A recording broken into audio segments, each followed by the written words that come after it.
This podcast is about introducing our fans to the animals, plants, and other products that we work with at Josh's Frogs. It's an opportunity to paint a picture of our hobby that is refreshing. We want you guys to be successful with the animals that you're keeping, and we want our hobby to grow ethically and sustainably into the future.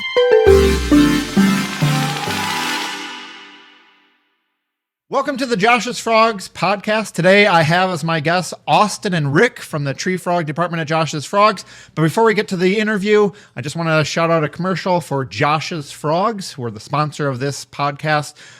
We are your one-stop reptile shop. So we have everything you need to take care of your animals, from the feeder insects, live plants, live reptiles and amphibians, and all the supplies you need to take care of them. Our extensive a library of blog articles and videos, our excellent customer service, and then our very generous live arrival and health guarantees make it easy for you to connect with nature. So without further ado, this is Austin and Rick. Austin and Rick, can you guys, one at a time, tell me a little bit about when you started working at Josh's Frogs and kind of what do you do now? So we'll start with, let's go with Rick first. When did you start working at Josh's Frogs and kind of what do you do now? I started in July of 2020, mid-pandemic. I started out in the vertebrate shipping team and just doing a little bit of care with the tree frog division 1 or 2 days a week. But I've moved full-time into tree frog care now, and I mostly focus with the tadpoles and taking care of the eggs in the tadpole stage, but do a couple of adult species as well, and the bicolor are probably my pet project. Cool. Austin, when did you start, and what's your role here? You might not believe it, Josh, but we've been working together for more than 10 years. And I'm kind of sad that you didn't know that already. But I started right after the world ended, according to the Mayan calendar, in 2012. And I have done probably everything at one point or another. Started in the shipping department, not the live shipping department, but like dry goods and stuff, boxing things up. Production, but it wasn't really production. It was just kind of like a part of that whole thing back then. I've helped in plants. I've helped with insects, but I've kind of fallen into the tree frogs and toads. And now I'm the curator, and I get to do all of the managing of people like Rick and the rest of my team, which is very, very fun. Yeah. Can you guys explain it in ways in which people that were in the hobby would understand it, but also like our aunts and uncles who don't know anything about this kind of stuff? What's a week look like? What are you guys doing? What are the tasks? What does it mean to take care of animals? What does it mean to take care of that kind of stuff? What does it mean to manage people in the tree frog department? Can you guys talk about what's a week look like? What's a day look like? You want to go first? I can go first, yeah. So a week looks like, for managing, it's just a lot of like directing. I try not to micromanage because people tend to not like that. But for instance, right now, this past week has been a lot of training because we hired a new person, and getting them up to speed and getting familiar with all of the tasks that we have, which is overwhelmingly cleaning and feeding. It's like just animal husbandry kind of boils down to those two things: cleaning, feeding. Misting definitely falls into the cleaning aspect of that, making sure everything has the right moisture levels so that they're all happy and healthy and ready to be sent out to our happy customers. Cool. Rick, tell me about a week or a day in the life of Rick's Josh's Frogs experience. Tadpoles are my bread and butter, so a lot of that is, like Austin said, cleaning. Got to make sure that the tanks are clean, feeding them. They go through an absolute ton of food because, of course, they're going through massive growth and change. In addition to that, there's a couple of extra things. Checking temperatures to make sure everything's where we want it to be. pH balance.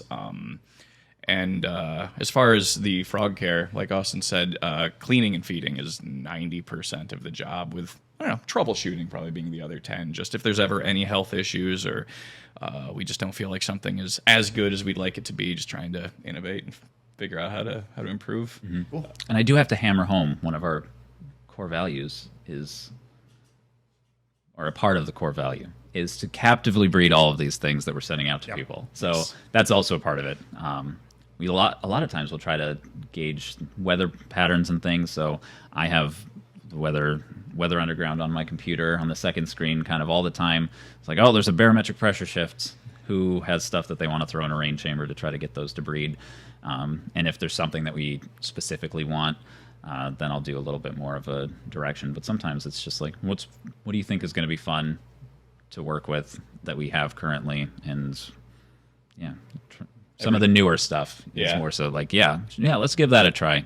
Like Every we have time some a new low pressure front moves in. Yeah. It's a fun scramble to be like, oh, I really want to breed this. Yeah. we have 8 rain chambers. Who has something that they want to throw in there?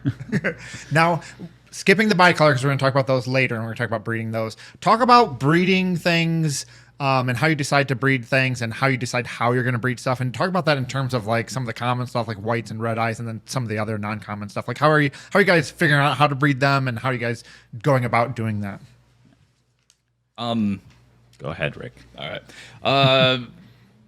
There's intricacies and differences, I guess, for each species, but by and large, the basic concept is just you have a large enclosure. We often use 40-gallon breeder tanks, and we built these PVC structures that settle on the top with holes and perforations in them that we run water through, and they have an auto drain system, so it just simulates a rainfall period. We have it on a random timer. And we decorate it out so they're sitting in standing water with lots of structure to climb out with, and mostly it's just making sure that they're comfortable and that we're simulating that rain period that provokes breeding behavior in 99.9% of amphibian species. Yeah. And then you have your easy ones like the reed frogs that are just like, I need about 8 ounces of water. And I am happy. I will lay like 200 eggs. Sometimes they in just an 8-ounce cup of water, and you're like, "Why? This is the worst decision." Because if that was outside, they'd all be bad. Yeah. So we usually, if we find them like that, you move them into a larger thing to kind of hatch out, so the water doesn't spoil and go bad.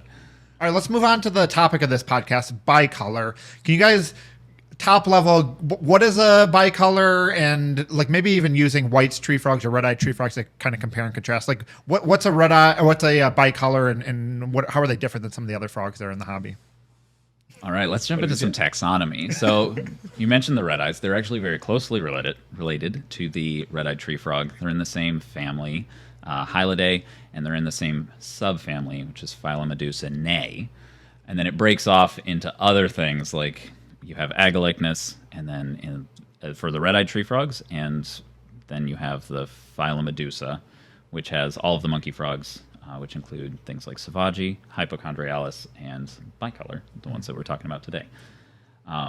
So all of those guys are South American, Central American red eyes, bicolor, and the white tree frogs are a little bit different because they don't use leaves. They'll lay eggs on the surface of the water and be good to go.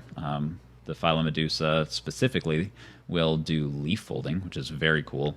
They have like a glue that they secrete in the process of egg laying, and they kind of like fold the leaf around it to keep it all safe from predators. Red eyes don't care. They'll just lay it on any flat surface that's above water. What would you say? Like probably 75% of the time it's on glass. Oh, just on the side of the tank, yeah. So provide them all these nice, wonderful potted plants or fake plants, like, all this great no. foliage to lay on. Yeah, glass is fine. Yep.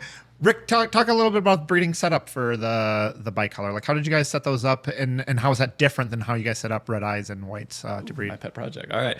So these guys are definitely the most complicated setup that we've built to date. Definitely the most elaborate. The most elaborate for sure. So we have a 8-foot long by 4 foot deep by 7 foot tall grow tent that I think is marketed for hydroponics growth. And we have siliconed up most of the vents and stuff in there and the bottom of it so that it can hold standing water. And I built another rain bar system out of PVC like we use on the smaller tanks. But essentially it's a walk-in jungle. We have live potted plants in there. We've got birds of paradise, peace lilies. What's the Monstera. Monstera, yes. And Fabacia.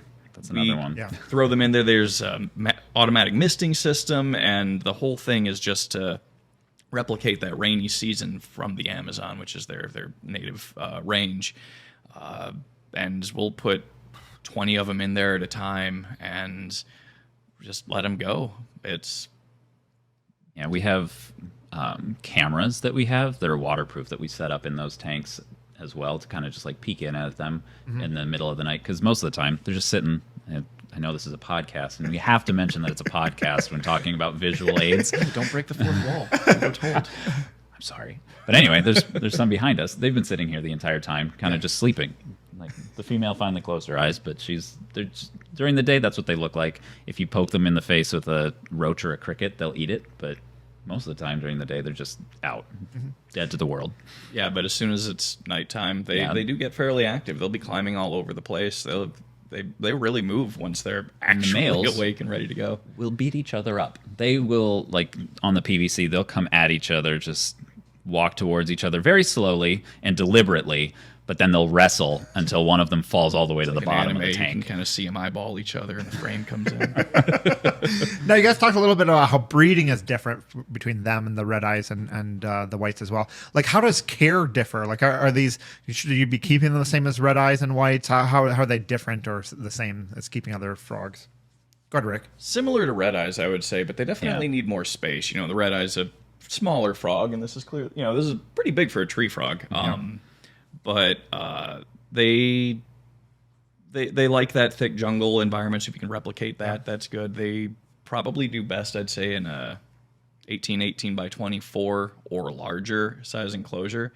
And, you know, just like with the red eyes, probably about a 50-60% humidity is good for most of the time. If you're not trying to breed them, that's where they're most comfortable. Yeah. They can tolerate down to just absurd levels of dryness, though, as long as they have access to fresh water. Like, I'm pretty sure when we were cycling them, it got down to 15% or less, something like that. Where it was like they don't have substrate really at all, and we're just, here's a water dish and whatever moisture you want. They just walk into it and soak. And usually, if you're picking them up out of there, they'll give you the nice misting with their own bodies and just pee all over you. So I was going to omit super that part, fun. but yeah. That's like the main defense mechanism of a frog is to urinate. So we're kind of used to that type of thing. Now, I'm noticing them on that PVC. They're kind of sitting perched on that, which is a little bit different resting behavior than I see on some red eyes. Like, does that lead to setting up the tank a little bit differently? Like, how is their activity / sleeping period and posture differ, and how does that apply to how you keep them? Red eyes usually just glue themselves right to the side of something and try to make themselves flush with whatever surface they're on. In the wild, that's going to be mostly leaves, and they're green for that reason, so that they're camouflaged and you don't see them. I feel like these guys, because they are toxic, have a little bit more of a leeway on being more visible on things. But they're green. They're going to blend into the jungle stuff. And they may be too heavy bodied to really do that whole suction right to the side. I was going to say they'd probably fall very down. Very few leaves that would be able to support their body mass, especially in a windy environment or something. I think every time I've seen pictures of them in the wild, they're always perched on a branch or something. Cool. Now, you guys mentioned feeding roaches, crickets. Like, what's their feeding behavior like in comparison to some of the other frogs? How are they different? How are they same? Wish I knew that you were going to ask this, because I had actually thought about bringing like a feeder insect so I could watch you. They'll eat from your hand, which is great. I recently did like a TikTok series on that, and it's like just picking up random things and see what will eat out of your hand. Surprisingly, Pac-Man frogs didn't. Yeah, I didn't see that. I'm too old for TikTok. It's okay. I also don't have TikTok. But yeah, you can hand feed them. They'll also eat loose in an enclosure. So about 2 times a week I'll hand feed them. I prefer to give them dubia roaches when I hand feed. It's a large item and they are just a superfood for a lot of herps. But then I'll also throw loose crickets into their enclosure so that they can hunt on their own time. And every once in a while we decide to diversify and throw them silkworms or hornworms or kind of whatever goodies the insect department tosses our way. So cool. Now, you talked a little bit about how you bred them. Talk to me about the process of getting them ready to breed, and like how did we figure out how to do that, and what are some of the things that we learned along the way? I'll defer to Rick on this one because he did all the research for it. And that was honestly a big part of step 1, was just a lot of time on Google And dendroboards was hugely helpful because there's not a lot of solid, almost everything is anecdotal, just people in the hobby who have had one or two moments of success and just kind of, I'm a little conspiracy board, like, okay, these two guys did this thing the same and that worked, and these three people agree on this. So a lot of it really was just researching. But what we've kind of boiled it down to is that they seem to respond to a dry period leading up to our breeding attempts. So actually, as we speak, I've been keeping them drier. As Austin mentioned earlier, they can survive shockingly low humidity levels. So I still miss them, and their enclosures get very wet when I clean them twice a week right now. Kind of lower the feeding a little bit during this time, and I keep them like that for about 2 to 3 months, and then we start increasing the mistings and the quantity of food that we're giving them for another 2 months. And at that point, it's like in the wild leading into the wet season. And then when we put them in the rain chamber, it's going to be raining multiple times a day on them. It's going to be very warm and humid. I'll be feeding them a whole bunch. And that's when they hit their natural cycle and start breeding and kung fu fighting if it's the males. Now, you guys talked a little bit about leaf folding. Talk to me about the actual process of them laying eggs. Like, how are they doing that, and how are you guys finding it when you find eggs? I don't think we've ever actually witnessed them doing it. They have been very camera shy when it comes to the actual laying. So we can only tell you what we found, not what we've been able to witness, because we haven't witnessed anything yet. But they tend to prefer broad leaves. Monstera has been one that they've really gravitated towards. And it has these nice fenestrations. Fenestrations, thank you. Yeah. Love that word. I forgot it, but I love it. But yeah, they will fold it up kind of sometimes in almost like a taco shape, but sometimes they'll actually do a threefold, so 2 on the side and then the tip forward, and the frog spawn itself is slightly tacky to the touch, so that glues the leaf together, which forms a nice protective barrier against the elements in the wild and helps seal in humidity to keep the eggs from drying out, which is great. And because that blends in so well, the only way that we can find the eggs is several times a week I have to put on my rain boots and go climbing into our little jungle enclosure and check each large leaf individually. So I feel like we've definitely missed some, where we go in to do a check and it's like there's tadpoles everywhere. One time, there was that one time that I walked in there and I'm just like, there's tadpoles in the water. Where did they hide it? That's awesome. Now, somebody wants to keep a tree frog and they're thinking about red eyes, or thinking about whites, or thinking about bicolor. What would be the considerations that you'd be like, yeah, you should go with bicolor over these other ones, or maybe you should go with something else? What were some of the criteria that you would use to kind of make those decisions on what you would keep? Well, I would say the first one is, like, do you have a lot of disposable income? Because bicolor are very pricey. There are not a lot of people working with them. I assume that if we continue to be successful with the progress that we've made, we've got like 4, 5, 6 different egg clutches scattered around the last time that we had them, the 2 groups that we have in the rain chamber. I assume that the price will come down, but they definitely seem to be more of an advanced frog compared to something like a red-eyed tree frog or a white's tree frog, which is like, the white's tree frog is probably one of the most forgiving pet frogs that you could have. If you forget to mist it, then it's not going to just immediately die on you because it desiccates. Which is why if somebody's just getting into frogs, they've never kept one before, that's one of the ones to go with. And if you want to have a little bit more input on the setup, you could do it with darts. Those are great too. Yep. People love them. I enjoy dart frogs. But yeah, they're a little bit more advanced. The babies can be a little bit more finicky. We've seen a few people that have had issues with them, and they send us pictures of their enclosures, and it's like, oh, you put it in an enclosure that's for an adult. It's 36 by 18 by 36, or like a 100-gallon aquarium. And our recommendation is to do like 3 to 4 crickets per feeding 3 times a week. And if you're throwing 3 to 4 crickets into an aquarium that's 100 gallons, those crickets are never going to be found by the frog. So like you could do something as easy as a critter keeper for a baby until it's about 1.5 inches. And then you can just start hand feeding them 1/2-inch crickets. Yep. And that's just like so much fun. So Oh, that's the selling point. I mean, Yeah. they're beautiful animals. They're great, but the fact that they're so responsive to hand feeding is really the absolute best part in my book. Yeah, that is really cool. You guys mentioned a little bit of toxicity. What are the considerations? Like, is this something that I should be very careful about putting in my home? so Just don't put it in your mouth. yeah, don't put it in your mouth. Don't put it in your kid's mouths or your dog. If you have kids that are young and don't know any better, they do have locks that you can put on your like Exoterra and Zoomed all have the ability to lock those enclosures. I think Zilla as well. Definitely invest in something like that if you're afraid somebody's just going to open the tank and pick something up and let it loose, especially if you have mammals that you're dealing with that are just roaming around your house. Cats and dogs, it would be probably fatal if they were to get a hold of it. There is some cultural significance to the toxin. They do use that as it's a hallucinogenic, but you can only really get it out of the frog if you stress them out like crazy, which is not really the most ethical thing to do to a frog in captivity. It's their last line of defense. Yeah.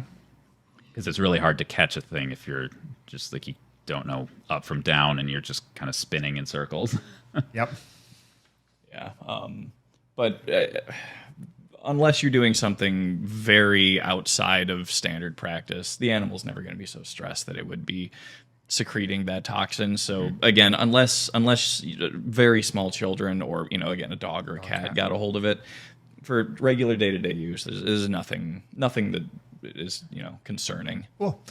All right. Last question of this round is anything else that you want to tell anybody that's thinking about bicolor that they might need to know or that you'd want to point out to them that are thinking about getting bicolor as a pet? They cannot tolerate the lower humidities that we've been talking about for the cycling purposes. You really want to aim for more of the higher end of their range, which is like 70, almost 80%. Yeah, they get a lot hardier as adults, but froglets, any species of froglet, they're babies. They're more fragile. They have to be treated with care, and you just really have to stay on top of your husbandry. Yeah. Cool. All right. Last thing we're going to do is the lightning round. And I'm going to ask a question, and I'll give you guys a chance that we'll do Austin first, then Rick, and you guys get to answer the questions. These questions, if you don't have an answer, you're not really sure, you can just say pass, or I don't have an answer right now. I'll come back with you. So, all right. You guys are ready? If money and space were no issue, what is your dream pet? I would probably make like a giant enclosure for a yellow-spotted climbing toad. Oh, They were cool. one of the first toads that I was like given to breed, and one of the first times that I was like really, really successful with something here at Josh's Frogs. And it was like every single time we get babies, it's like, oh, I want one of these in my house. Yeah. Cool. Cool. What about you, Rick? Ah, boy. Possibly one of the dwarf caimans. I've just always loved crocodilians. They're wildly impractical as pets. You have to be so dedicated, and they require massive amounts of space and infrastructure, but man, it'd be cool. That's cool. That's cool. All right. Besides Josh's Frogs, what's another business that's producing really great animals or products that you guys would recommend that you want to give a shout out to? MistKing. With the number of animals that we work with and just the fact that amphibians are so reliant on humidity, if we had to mist everything by hand every day, that's all I would do for a living. You have MistKing is great. forearms like this big. Oh. No, great products. Definitely very useful for just staying on top of your husband and keeping the frogs happy. Cool. Yeah, I'm gonna throw a curveball in this. Is like really niche, but we have a lot of systems that are automated, like our misting systems. But Auto Topoff, that one is really, really cool. They sell solenoids and water topping off. So we have these giant vats that we need full every morning in order to perform our jobs. And if they're not, we have a big problem, and we have to wait for water to fill, which can take hours and hours. And if it's filling up overnight while we're not here, that's perfect. So Love Auto Topoff. We've been a big customer of them for decades. So just placed an order. Actually. yeah. All right. First pet, Austin. Oh, is this like first pet that was like in my family or my own? Your own. Okay. First, your own pet. I actually had a leopard gecko. Yep. Nice. What about you, Rick? First pet? African fat-tailed gecko. Ah, nice. And now you guys are working with tree frogs. All right. When you guys were kids, what did you want to be? Go ahead, Austin.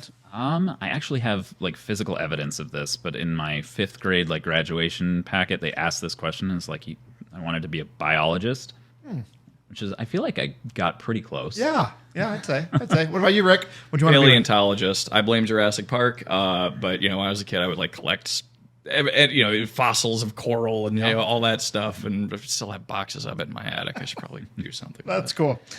All right, you have an hour of free time. No kids, no spouse, nobody bugging you. What are you doing in that hour of free time? What are you doing, Austin?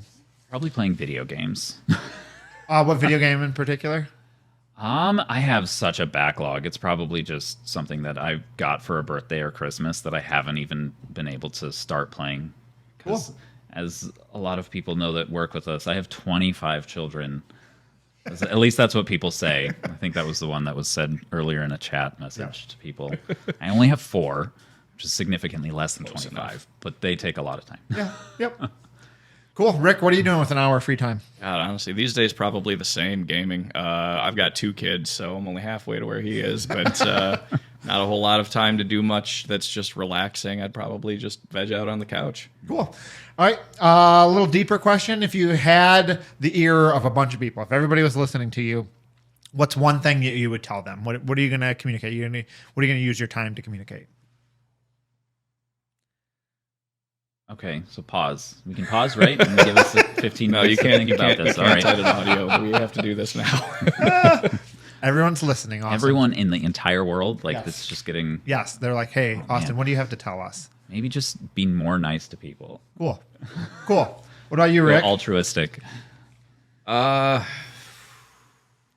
Be mean. Be more mean to everyone. Just undo what you did.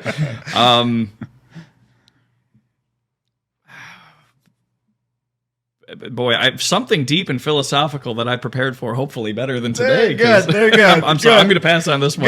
Good. All right, last question. All the animals, all the plants in the whole world, what is your favorite of all of them? Okay, I actually have an answer to this. It's the pumpkin toadlet. They're native to Brazil. They're like a centimeter long. They have tetrodotoxin, and they fluoresce under black light because their skeletons have something wonky going on with them. Wow. Yeah. Cool. They're like so small that they shouldn't even really... They have like less fingers than normal frogs do because they've become so small. And they're direct developers, which is another cool thing. They just like lay eggs, and those eggs, you get a little more toadlets.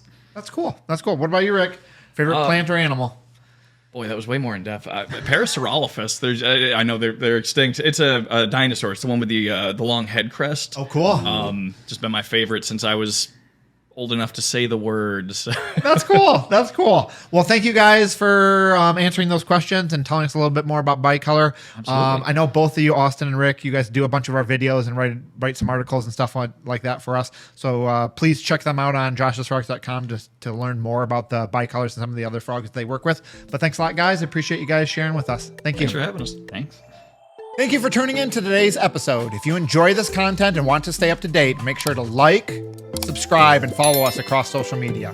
We always want to bring you the best content, so let us know what you think in the comments. And for all your reptile and amphibian needs, be sure to check us out at joshsfrogs.com. We have an amazing selection. Until next time, stay curious, stay froggy, and keep exploring.